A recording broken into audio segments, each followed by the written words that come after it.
Hello বন্ধুরা, আরও একটা নতুন ভিডিও নিয়ে চলে এলাম। তোমরা দেখেছিলে কাজু বাদাম কীভাবে কাটিং করা হয় এবং কীভাবে বয়েল বা সেদ্ধ করা হয় কাজু বাদাম। এই ভিডিওতে দেখাবো কাজু বাদাম কীভাবে গাড়ি থেকে আনলোড করা হয় এবং কোথায় রাখা হয়, এবং আমার এই ছোট্ট কারখানাটা ঘুরে দেখাবো কারখানার মধ্যে কী কী আছে না আছে। যদি ভিডিওটি ভালো লেগে থাকে তাহলে চ্যানেলটি সাবস্ক্রাইব করে রেখো পরবর্তীকালে ভিডিও পাওয়ার জন্য, এবং যদি ভিডিওটি ভালো লেগে থাকে একটা লাইক দিয়ে পাশে থেকো।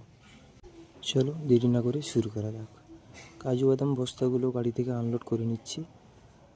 এভাবে পিঠের দ্বারা বস্তাগুলো সব আনলোড করে নিচ্ছি। যত বস্তা আছে সব আনলোড করে নিচ্ছি। আনলোড করার পরে বস্তাগুলো এক জায়গায় রাখা হলো, এবং বস্তাগুলো কেমন লাগছে দেখো, এবং মালগুলো কোথায় ঢালছি ওইটা দেখো।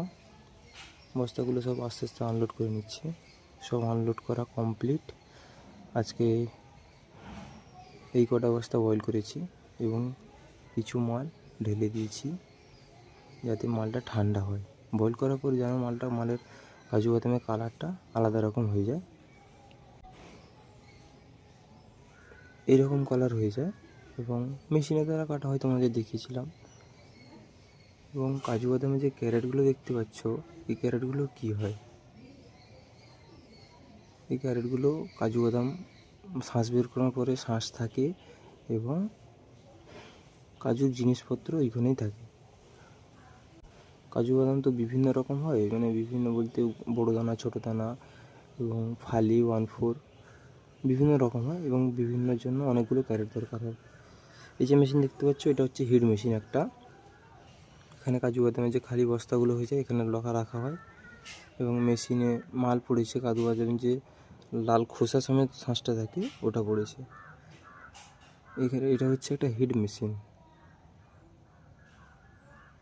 এবং এই মেশিনটা একটা হ্যান্ড কাটিং মেশিন। এটা ইউজ হয় না, এখানে পড়ে আছে। এবং কাজু বাদাম যে তোমাদের দেখিয়েছিলাম মাল ফিলিং করা হয়, তারপর মালটা কোথায় আসে, মালটা এখানে এসে লোকেরা এসে এখানে কাজ করে। এই জন্য এত লাইট লাগানো আছে, যাতে মালটা কোনটা ভালো মাল খারাপ মাল পরিষ্কার বোঝার জন্য। ঘরের ভিতরে এখন মাল নেই, পুরো ফাঁকা হয়ে গেছে, মাল চলে গেছে। দু একটা মাল আছে দেখাচ্ছে। এইখানে কাজু বাদামের শাঁস থাকে আমাদের, ওটা ভালো জায়গায় রাখতে হয়, নাহলে মাল ঠান্ডা হয়ে যায়। দেখতে পাচ্ছ মাল রেডি হওয়ার পরে এরকম একটা লুক আসে তাদের। দানার সাইজটা দেখো এবং কালার দেখো। তোমাদের আরও একটা ভিডিও দেখাবো কাজু বাদামের কতগুলো ভাগ করা হয় এবং কি করা হয়। আবারও আসছি পরের ভিডিওতে।